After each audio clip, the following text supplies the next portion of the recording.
art college in Cincinnati, and it came out of an assignment that I had my students do where I was teaching a class on the generation of the New York School poets, and they hate writing about writing. So rather than asking them to keep a journal, I had them keep a sketchbook where they had to respond to the things we were reading in terms of marks and lines, and they weren't allowed to illustrate the text.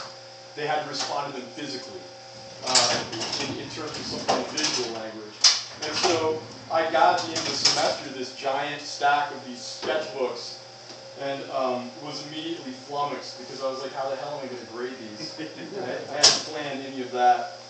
And so what I did was I sat down and I wrote all the students' poems. And I started a lot of times by describing something that they had done in the sketchbook or by stealing something that they'd written in the margin. One young woman had written, her name was Name. And I loved that and sort of wanted it. So this came out of that. Her name was Name. I had a girl, I named her Soap. I had a soap, I named her Cat. One day I played the accordion on paper and it sounded like a birth certificate drifting into the sun, a disintegration station in a vast bewildered wilderness, which sounds like a slide whistle at first, but later like the back porch flytrap I named Jungle.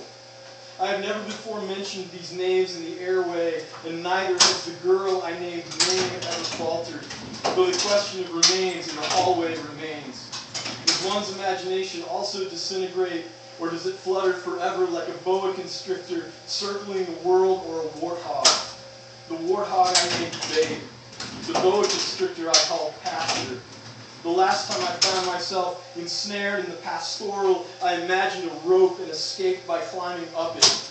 Then I named it Laminate, but I called it Overwhelming. Me and Overwhelming covered in skulls. One superhero to another. I boiled a lobster, I named it Travel. I had an agent, and I named her Mob. Then I took out the garbage and went running with my dog, ostensibly to prove my existence, if not also my purchase. I made a purchase, I named it Purpose. There is nothing so bright as a toddler on fire. We don't need no water. I named the water Death Star.